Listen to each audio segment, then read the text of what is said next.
జిల్లా SP Pratap Shiva Kishore media సమావేశం ఏర్పాటు చేశారు. ఈ సందర్భంగా ఎస్పీ మాట్లాడుతూ జిలుగు మిల్లి సర్కిల్ పోలీసులు ఒక ముఠాను పట్టుకున్నారు. వీరు ట్రాన్స్ఫార్మర్లోని కాపర్ వైర్ దొంగతనం చేసి రైతులకు నష్టం కలిగిస్తున్నారు. తోటా శ్రీనివాస్ అనే వ్యక్తి ఢిల్లీ వరకు వీటిని అమ్మటం సొమ్ము చేసుకుంటున్నాడు. రైతులు మళ్లీ బోరు పాయింట్లకు వెళ్లి మళ్లీ 30,000 వరకు నష్టం వాటిల్లుతుంది. అమ్మిన కాపర్ వైర్ కొనే వారికి కూడా కఠిన శిక్షలు అమలు చేస్తాం. బంగారం కొనే వాళ్ళు కూడా ప్రాపర్ ఎవిడెన్స్ తో సరిచూసి కొనాలి లేదా శిక్షలు తప్పకుండా ఉంటాయని తెలిపారు.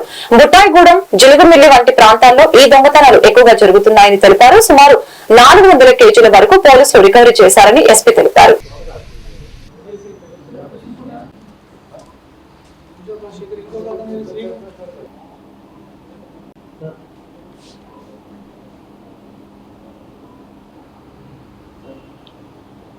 ఇంకెవరున్నారమ్మా? అది నేను నొక్కుతా.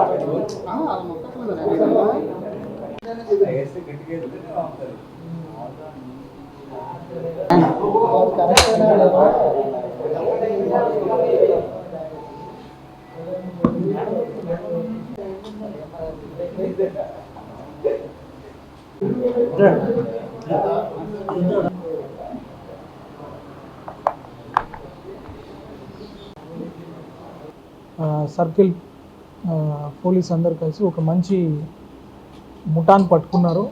వీళ్ళు మన అప్లైన్ ప్రాంతంలో తర్వాత ఈ రైతుల దగ్గర ట్రాన్స్ఫార్మర్లు ఏవైతే ఉన్నాయో వాటిని బ్రేక్ చేసి ఆ ట్రాన్స్ఫార్మర్లో ఉన్న కాపర్ వైర్ని దొంగిలించి అమ్ముకోవడం అనేది వీళ్ళ మోడస్ ఆపరాండిగా ఉంది.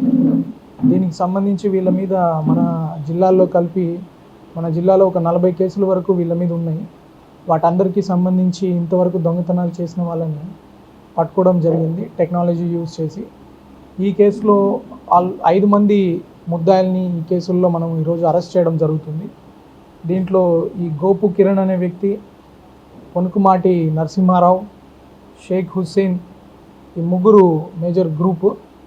వీళ్ళు తాగుడు కోసమో ఇతర అవసరాల కోసమో ఇవన్నీ బ్రేక్ చేసి తీసుకెళ్ళి అమ్మడం జరుగుతుంది. ఈ ప్రాపర్టీ రిసీవర్స్ని కూడా మనం ఇంక్లూడ్ చేయడం జరుగుతుంది. ఎవరైతే ఈ దొంగతనం చేసిన కాపర్ వైరు డబ్బు తక్కువకు వస్తుందని చెప్పి ఆశపడి దొంగ సొమ్మని తెలిసినా కూడా కొనుక్కుంటున్నారో వాళ్ళని కూడా కేసులో పెట్టడం జరిగింది.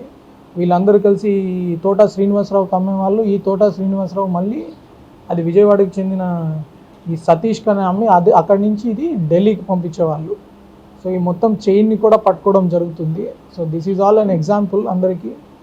ఎవరైతే ఈ రైతుల్ని ఇబ్బంది పెట్టే విధంగా వీళ్ళకు ఒక చిన్న దొంగతనం లాగా అనిపించవచ్చు. ఒక్కొక్క ట్రాన్స్ఫార్మర్ కొట్టేసి ఒక్కొక్క ట్రాన్స్ఫార్మర్లో ఒక 20 కేజీల వరకు వీళ్ళు కాపర్ అమ్ముకోవడానికి చేస్తున్నారు. వీళ్ళకి వచ్చేది ఒక 10,000, 11,000 అయినా ఆ ట్రాన్స్ఫార్మర్ని మళ్ళీ ఎలక్ట్ చేయాలనుకున్న ఆల్మోస్ట్ ఒక 2 లక్షల వరకు మన రైతులకి చాలా ఖర్చు అవుతుంది. ఒక నెల వరకు కూడా వాళ్ళ పంట నష్టం జరుగుతుంది. దాని గురించి ఇది ఇంతకుముందు 379 ఐపీసీ ఒక సింపుల్ థెఫ్ట్గా ట్రీట్ చేసినా కూడా ఈ రైతుల సమస్యల్ని దృష్టిలో పెట్టుకొని దాన్ని ఒక ఆర్గనైజ్డ్ క్రైమ్గా గుర్తించి స్ట్రిక్టెస్ట్ ఆఫ్ సెక్షన్స్ పెట్టి ప్రాపర్టీ ఎవరు రిసీవ్ చేస్తున్నారో వాళ్ళని కూడా జైలుకి పంపించడం జరుగుతుంది. దీని ద్వారా ఆల్మోస్ట్ వీళ్ళు ఒక 400 కిలోల కాపర్ని కూడా రికవర్ చేయడం జరిగింది. ఇప్పుడు దీనిలో ఒక సాడ్ పార్ట్ ఏమంటే ఇది రికవర్ చేసింది కూడా వాళ్ళకి మళ్ళీ పనికిరావు. ఆ కాపర్ మెటల్ అంతా మాత్రమే ఉంటుంది. ఇది అందుకే దీన్ని చాలా తీవ్రంగా పరిగణించడం